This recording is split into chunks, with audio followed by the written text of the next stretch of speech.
معزز سامعین کرام، آپ سن رہے ہیں تیاری اردو چینل پر مرتضیٰ احمد خان میکش کی کتاب اخراج اسلام از ہند، سب ہیڈنگ سکھوں کی عہد شکنی اور صفاقی۔ مولوی مظہر صاحب اپنے بیان میں رقم تراز ہیں۔ شام پورہ کے سکھوں نے وہاں کے مسلمانوں سے گرنتھ صاحب اور قرآن مجید پر حلف اٹھا کر عہد کر رکھا تھا کہ وہ حملہ آوروں کے مقابلے میں ایک دوسرے کی مدد اور حفاظت کریں گے۔ جب شام پورہ اور رمداس کے گرد و نواح کے دیہات سکھوں کے حملوں کی تاب نہ لا کر خالی ہونے لگے تو شام پورہ کے مسلمان بھی گاؤں کو خالی کرنے پر آمادہ ہو گئے۔ شام پورہ کے سکھوں نے ان سے کہا کہ آپ معاہدے کی خلاف ورزی کر رہے ہیں، یہ کہہ کر انہیں روک لیا گیا۔ رمداس سے نکلنے سے ایک دن قبل میں نے شام پورہ کے چودھری غلام محمد سے پوچھا کہ کیا سکھ آپ لوگوں کو زبردستی روک رہے ہیں؟ تو انہوں نے جواب دیا کہ ہمارے اور ان کے درمیان معاہدہ ہو چکا ہے اور سکھ اس پر کاربند ہیں۔ مسلمان جب نماز پڑھتے ہیں تو سکھ ننگی کرپانیں لے کر پہرا دیتے ہیں۔ میں نے چودھری صاحب کو بہت سمجھایا لیکن وہ اپنے فیصلے پر قائم رہے۔ جس روز دریا کے کنارے مسلمانوں نے قافلے پر سکھوں کا حملہ ہوا اور ہم سب سیلاب کی وجہ سے دریا کا کنارہ چھوڑ کر چنیا کے گاؤں میں پہنچے تو شام پورہ کے چودھری غلام محمد اپنے 2 ساتھیوں کے ہمراہ سراسمگی کے عالم میں بھاگ کر وہاں پہنچے اور میرے گلے لگ کر زاروں قطار روئے۔ انہوں نے بتایا کہ شام پورہ کے سکھوں نے عہد شکنی کی اور حملہ آور جتھے کے مقابلے میں ہماری حفاظت کرنے سے قاصر رہ گئے، بلکہ حملہ آوروں کے ساتھ مل کر انہوں نے شام پورہ کے مسلمانوں کا قتل عام کیا، عورتوں تک کو برہنہ کر کے تلاشی لی، پھر انہیں موت کے گھاٹ اتار دیا۔ ایک سکھ نے چودھری صاحب پر تلوار کا وار کیا۔ چودھری کی بیٹی اپنے باپ سے لپٹ گئی اور تلوار کا زخم کھا کر شہید ہو گئی۔ چودھری صاحب بھاگ نکلے۔ سکھوں نے 3 میل تک ان کا تعاقب کیا لیکن وہ بچ کر نکل آنے میں کامیاب ہو گئے۔ سکھوں نے شام پورہ کے مسلمانوں کی جوان لڑکیاں اپنے قبضے میں کر لیں اور باقی ماندہ اشخاص کو قتل کر دیا۔ چودھری صاحب کے خاندان کے سارے افراد شہید کر دیے گئے۔ وہ تنہا بھاگ کر جان بچانے میں کامیاب ہو سکے۔ رمداس کے قریب سکھوں کی ایک گاؤں شام پور پوربیاں میں بھی اسی قسم کا حادثہ رونما ہوا۔ وہاں کے مسلمان جلاحوں کو سکھ آخر وقت تک تسلیاں دیتے رہے لیکن آخرکار انہیں بھی تہ طیع کر ڈالا۔ رمداس کے ایک قاضی صاحب بھی سکھوں پر اعتماد کر کے اپنے اہل و عیال سمیت وہیں رہ گئے تھے۔ مسلمانوں کے نکل جانے کے بعد سکھوں نے ان کا گھر بھی لوٹا۔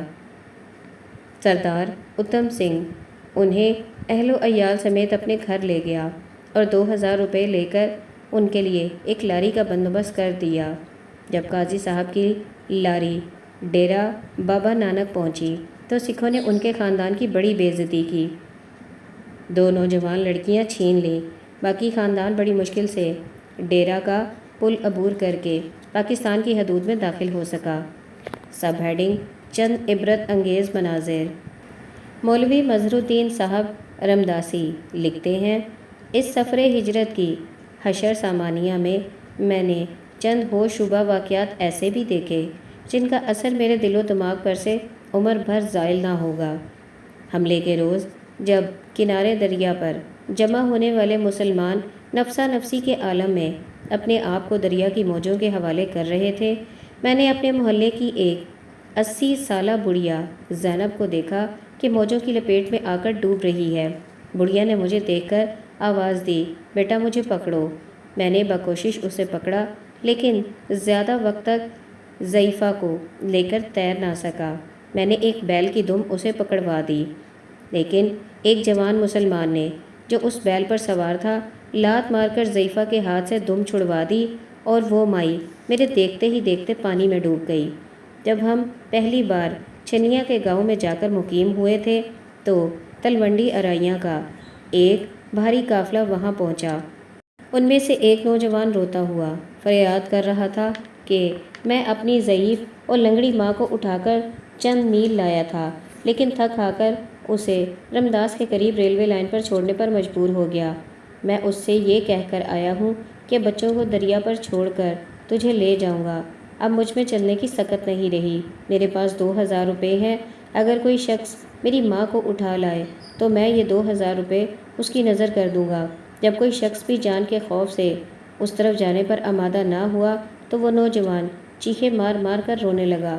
قافلہ اس کی چیخو پکار سے بے پرواہ دریا کی طرف چلا گیا اور ملاحوں کو ہزاروں روپے دے کر پار اتر گیا۔ ہم جس روز رمداس سے نکل کر سرے شام جٹاں گاؤں کی طرف جا رہے تھے تو راستے میں فقیروں کے ایک تکیے میں سستانے کے لیے ٹھہر گئے۔ وہاں چند 15-20 درویش اطمینان خاطر سے بیٹھے تھے۔ رات کے اندھیرے میں چاروں طرف سے بم پھٹنے کی سماعت شکن آوازیں آ رہی تھیں۔ میں نے ان سے پوچھا کہ آپ کیوں نہیں نکلتے؟ انہوں نے جواب دیا کہ نکل کر کہاں جائیں؟ کیا ادھر کوئی اور خدا ہے؟ اگر مرنا ہے تو ہم یہیں مرشد کے مزار کے سامنے مریں گے، کنارے دریا پر۔ کے حملے کے بعد میں نیم جانی کی حالت میں بدن پر لحاف اوڑھے پانی میں بیٹھا تھا۔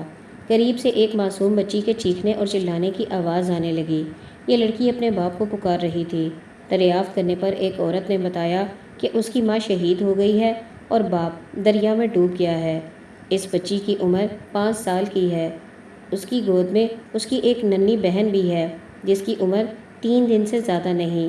عورت نے کہا کہ یہ لڑکی مجھے پوچھتی تھی کہ کیا میں اپنی ننھی بہن کو دریا میں پھینک دوں۔ میں یہ حالات سن کر سسکیاں بھر کر رونے لگی۔ انتہائی کوشش کے باوجود اٹھ کر اس کی مدد نہ کر سکا۔ میری برادری کا ایک جوان لڑکا محمد حسین اٹھا اور اس لڑکی کو کپڑا پہنایا۔ ہوا کے تند جھونکے کپڑے کو بدن پر ٹکنے نہیں دیتے تھے۔ سید بوٹے شاہ شہید کی اہلیہ نے اس بچی کو لحاف اڑایا۔ اس کے علاوہ اور بھی ایسے مناظر میری بد نصیب آنکھوں نے دیکھے۔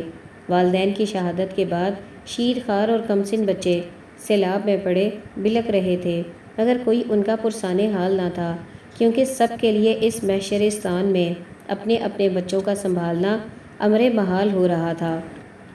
سب ہیڈنگ: تحصیل ترن تارن کی سرگزشت۔ ملک چراغ دین اور چودھری طفیل حسین تحریر فرماتے ہیں، ہم جلال آباد تحصیل ترن تارن کے رہنے والے ہیں۔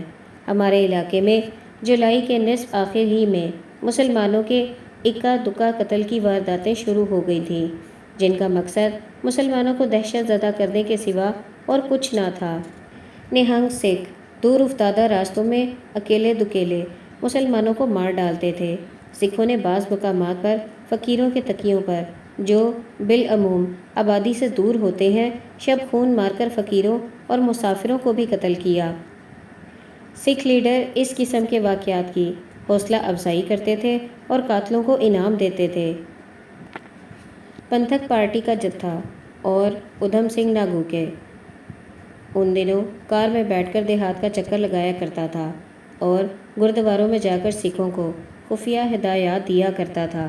سکھوں کی اس ساز باز کا نتیجہ سب سے پہلے جتھے دار مذکور کے اپنے گاؤں ناگوکی میں برآمد ہوا، جہاں 24 یا 25 جولائی کی شام کو جبکہ مسلمان روزہ افطار کر کے ایک جگہ جمع ہو کر نیاز کا کھانا کھا رہے تھے، سکھوں کے ایک بہت بڑے گروہ نے حملہ کر دیا۔ اس حملے میں بہت سے مسلمان شہید کر دیے گئے۔ ان کے مکانوں کو آگ لگا کر نعشیں اس آگ میں پھینک دیں، زندہ بچوں تک کو اس آگ میں ڈال دیا۔ اگلے روز ایک لڑکی کی جلی ہوئی نعش ملبے سے نکالی گئی جس کی بغل میں قرآن مجید تھا۔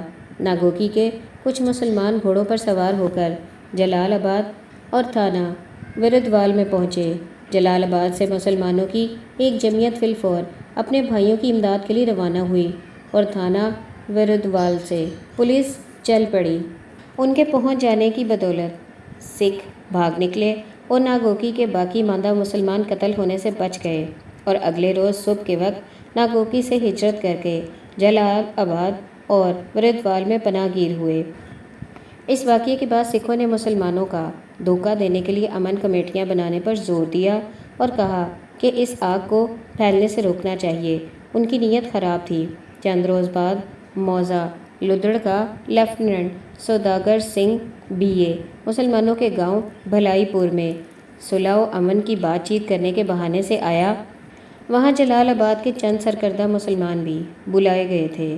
اس چال کا مقصد یہ تھا کہ بھلائی پور اور جلال آباد کے سرکردہ مسلمانوں کو جمع کر کے ختم کر دیا جائے، کیونکہ سوداگر سنگھ اپنے ہمراہ ایک جتھا لے کر آیا تھا جو اس نے بھلائی پور کے باہر کھیتوں اور فصلوں میں چھپا رکھا تھا۔ سوداگر سنگھ کے جانے کے کوئی 10-15 منٹ بعد اس جتھے نے بھلائی پور پر حملہ کر دیا۔ مسلمان اللہ اکبر کا نعرہ لگا کر مقابلے کے لیے ڈٹ گئے۔ سکھ گولیاں چلا رہے تھے لیکن مسلمانوں نے انہیں جلد ہی شکست دے کر بھگا دیا۔ سوداگر سنگھ مذکور اپنے 3 ہمراہیوں کے ساتھ وہیں کھیت میں رہا۔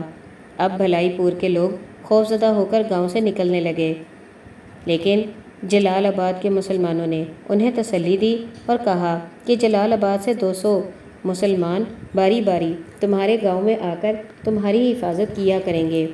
لیکن جب سکھوں نے یہ حال دیکھا کہ جلال آباد کے مسلمان دوسرے دیہات کے مسلمانوں کی امداد کر رہے ہیں تو انہوں نے ناگوکی کی طرف سے خود جلال آباد پر حملہ کر دیا۔ جلال آباد کے مسلمانوں نے مقابلہ کیا، سکھ مقابلے کی تاب نہ لا کر بھاگ گئے۔ اس لڑائی میں سکھوں کو مسلمانوں کے ہاتھوں کافی جانی نقصان برداشت کرنا پڑا۔ سکھوں نے ترن تارن کی تحصیل کے ایسے علاقوں میں حملے شروع کر رکھے تھے جہاں ان کی اکثریت تھی۔ تھانہ وردوال کے علاقے میں جہاں مسلمان کثرت سے آباد تھے وہ دم نہیں مارتے تھے اور مسلمانوں کو امن پسندی کا یقین دلاتے تھے۔ آغاز اگست میں سکھوں نے ترن تارن کے قصبے میں مسلمانوں پر حملہ کیا اور مسلمانوں کو وہاں سے نکلنے پر مجبور کر دیا۔ جلال آباد چونکہ مسلمانوں کا مرکز تھا اس لیے ایک دفعہ شکست کھانے کے بعد پھر کئی روز انہوں نے اس طرف کا رخ نہ کیا۔ مسلمانوں نے اپنے قصبے سے ہندوؤں کو نکال دیا کیونکہ وہ سکھوں سے ملے ہوئے تھے اور انہیں جلال آباد کے مسلمانوں کی حفاظتی سرگرمیوں کی خبریں دیتے رہتے تھے۔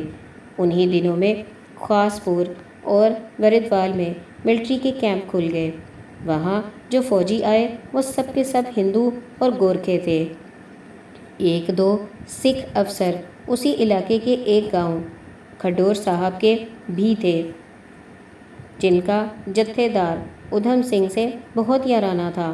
ادھم سنگھ نے اس ملٹری کو جلال آباد کے مسلمانوں کے خلاف بھڑکایا۔ ایک روز اس ملٹری نے آ کر جلال آباد کا گھیرا ڈال لیا۔ جیپ کاریں قصبے کے چاروں طرف چکر کاٹنے لگیں۔ گورکھے گھروں میں گھس گھس کر مردوں کو باہر نکالنے لگے۔ یہ گورکھے مسلمان عورتوں کو گالیاں دیتے تھے۔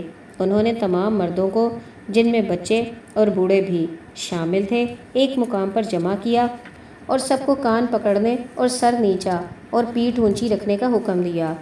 ارد گرد سنگینیوں کا پہرا لگا دیا۔ جو مسلمان سر اونچا کرتا تھا گورکھے اس کی پیٹھ پر رائفل کے بٹ مارتے تھے اور سنگینے چبوتے تھے۔ جو گورکھے جیپ کاروں میں بیٹھ کر قصبے کے ارد گرد چکر لگا رہے تھے وہ بلا وجہ فائر بھی کرتے جاتے تھے۔ امرتسر کا سکھ سپرنٹینڈنٹ پولیس بھی وہاں موجود تھا اور سپاہیوں کو ہدایت کر رہا تھا کہ ان کو پانی وغیرہ ہرگز نہ پلایا جائے اور نہ کان پکڑنے کے مجوزہ طریقے میں کوئی فرق آئے۔ رمضان کا مہینہ تھا۔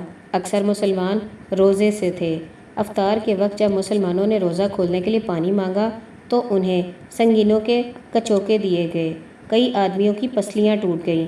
زمین مسلمانوں کے خون اور پسینے سے گارا بن گئی۔ گورکھا فوج کے اس ظلم و تشدد اور دہشت آفرینی سے یوں معلوم ہوتا تھا کہ یہ لوگ قصبہ جلال آباد کو اڑا کر رہیں گے۔ سحری کے وقت مسلمانوں نے پھر پانی مانگا لیکن پھر انہیں بٹوں اور سنگینوں سے زد و کوب کیا گیا۔ صبح نمودار ہوئی تو گورکھوں کے دل میں رحم آ گیا۔ انہوں نے پانی کی مشقیں منگوائیں اور مسلمانوں کو کان پکڑنا چھوڑ کر پانی پینے کی اجازت دے دی۔ 1-2 آدمیوں کو قصبے کے اندر سب کا کھانا لانے کے لیے بھیج دیا۔ عورتیں اس حد تک خوفزدہ ہو رہی تھیں کہ اپنے آدمیوں کی آواز پر بھی دروازہ نہیں کھولتی تھیں۔ دوسرے دن شام تک مسلمانوں کا چناؤ ہوتا رہا۔ معزز اور چیدہ اشخاص کو نیز طاقتور اور لڑاکے جوان مردوں کو ایک طرف کر دیا گیا۔ عشاء کے وقت باقی ماندہ کو گھر جانے کی اجازت دے دی گئی اور 50 کے قریب مسلمانوں کو ملٹری والے تیسرے دن وردوال لے گئے۔ جاتے وقت سکھ سپاہی گلی گلی اور کوچے کوچے میں پکار کر کہتے تھے کہ بہتر ہے مسلمان یہاں سے بھاگ جائیں ورنہ سکھ آ کر ان سب کو قتل کر دیں گے اور ان کی عورتیں اٹھا کر لے جائیں گے۔ جس روز جلال آباد کے مسلمانوں پر یہ ظلم و تشدد ہو رہا تھا، اس روز سکھوں کے متعدد دیہات نے مل کر موضع بھلائی پور پر پھر حملہ کر دیا۔ بے شمار سکھوں کو دیکھ کر اور جلال آباد کے مسلمانوں کا حال سن کر بھلائی پور کے مسلمانوں کے حوصلے پست ہو گئے اور وہ مقابلہ نہ کر سکے۔ 2 آدمی گھوڑوں پر سوار ہو کر جلال آباد پہنچے۔ انہوں نے ہاتھ باندھ کر گورکھا ملٹری سے منت سماجت کی کہ ہماری حفاظت کے لیے چلیں، لیکن گورکھے انہیں یہ جواب دیتے تھے کہ ہماری رائفلیں خراب ہیں، کام نہیں کرتیں۔ وہ 2 آدمی وہیں کھڑے روتے اور واویلا کرتے رہے۔ آخر 2 گھنٹے کے بعد گورکھا گارڈ بھلائی پور کی طرف گئی۔ سکھ حملہ آور اس وقت تک اپنا کام تمام کر کے جا چکے تھے۔ جو مسلمان بھاگ کر نکلنے میں کامیاب ہو سکے وہ بھاگ گئے تھے۔ بچوں، بوڑھوں، عورتوں اور مردوں کی لاشوں کے ڈھیر وہاں لگے ہوئے تھے جن کو کتے اور گدھ جھنجھوڑ کر کھا رہے تھے۔ ملٹری وہاں کا حال دیکھ کر واپس جلال آباد آ گئی اور وہاں سے اگلے دن 50 مسلمانوں کو گرفتار کر کے وردوال چلی گئی۔ اس ظلم و تشدد کو سہنے کے بعد جلال آباد کے مسلمان بھی سخت ہراساں ہو گئے اور ان میں سے کئی خاندان قصبے سے نکل کر دریا کے پار ریاست کپورتھلا میں جانے لگے۔ مشہور تھا کہ کپورتھلا کے مہاراجا نے اپنی ریاست میں امن قائم رکھنے اور مسلمانوں کی حفاظت کرنے کا اعلان کر رکھا تھا۔ مزید برآں وہاں 80% مسلمان آبادی بھی تھی، اس لیے جلال آباد سے نکلنے والوں نے اس طرف کا رخ کیا۔ یہ حال دیکھ کر گرد و نواح کے چھوٹے چھوٹے مسلمان دیہات بھی خالی ہو گئے۔ سکھوں نے ان گاؤں کو اطمینان خاطر سے لوٹا اور نظر آتش کر دیا۔ ابھی جلال آباد میں مسلمانوں کی خاصی تعداد مرنے مارنے کے لیے تیار بیٹھی تھی۔ پولیس اور ملٹری روزانہ وہاں آ کر کام کے 2 4 آدمیوں کو گرفتار کر کے لے جاتی تھی۔ پولیس اور ملٹری کو قصبے کی طرف آتا دیکھ کر مرد کھیتوں میں جا کر چھپ جاتے تھے یا دریا کی طرف بھاگ جاتے تھے۔ جلال آباد کی جمعیت کمزور ہو چکی تھی، اس لیے ناگوکی کے جتھے دار ادھم سنگھ نے جلال آباد پر حملہ کرنے کے لیے بہت بڑا جتھا تیار کیا اور عید الفطر کے اگلے دن دھاوا بول دیا۔ حملہ آوروں نے چاروں طرف سے قصبے کا محاصرہ کر لیا۔ رہے سہے مسلمانوں نے بڑی بے جگری کے ساتھ مقابلہ کیا۔ شام کے 4 بجے سے لے کر 8:30 بجے تک لڑائی ہوتی رہی اور آخر سکھ بھاگ نکلے۔ سکھوں کا جانی نقصان بہت زیادہ ہوا۔ 35 مسلمان اس جنگ میں شہید ہو گئے۔ حملہ آور تالے توڑنے کے لیے ہتھوڑے اور آگ لگانے کے لیے مٹی کے تیل کی بوتلیں ساتھ لائے تھے، جنہیں وہ میدان جنگ میں چھوڑ کر بھاگ گئے۔ اس کے بعد گردوارہ کھڈور صاحب میں سکھوں کا ایک دیوان منعقد ہوا جس میں جتھے دار ادھم سنگھ اور ماسٹر تارا سنگھ بھی شامل تھے۔ اس دیوان میں مسلمانوں کو ختم کرنے اور وہاں سے نکالنے کا تازہ پروگرام بنایا گیا۔ جلال آباد چونکہ پولیس اور ملٹری کا ماتوب بن چکا تھا، اس لیے گرد و نواح کے دیہات کے مسلمان موضع سرائے تلونڈی میں جمع ہو رہے تھے۔ سکھوں نے سرائے تلونڈی پر حملہ کیا اور وہاں بھی منہ کی کھائی۔ اس کے بعد سرائے تلونڈی میں بلوچ ملٹری کی چوکی قائم ہو گئی اور 15 دن تک امن رہا۔ بلوچ گارڈ تبدیل ہوئی تو مسلمانوں کے حوصلے پست ہو گئے۔ تلونڈی اور جلال آباد کے مسلمان گھروں سے نکل کر وردوال کے ملٹری کیمپ میں جمع ہونے لگے۔ اب وہاں ریاست کپورتھلا کے پناہ گیر بھی آنے لگے تھے۔ مسلمان ملٹری نے وردوال سے فتح آباد اور بھردوال تک قافلے کا ساتھ دیا اور اس کے بعد ہندو ملٹری نے قافلے کو امرتسر کی طرف ہانکا۔ راستے میں اس ملٹری کے ہاتھوں مسلمانوں کو جیسی جیسی ذلتیں برداشت کرنی پڑیں وہ ناقابل بیان ہے۔ سکھ جتھوں نے راستے میں حملے کیے، ہوائی جہازوں نے مشین گن سے فائر کیے، ترن تارن کی ملٹری نے گولیاں چلائیں۔ یہ قافلہ لڑتا بھڑتا امرتسر پہنچا اور وہاں سے مسلمان ملٹری کی تحویل میں وسط ستمبر کے قریب پاکستان میں داخل ہوا۔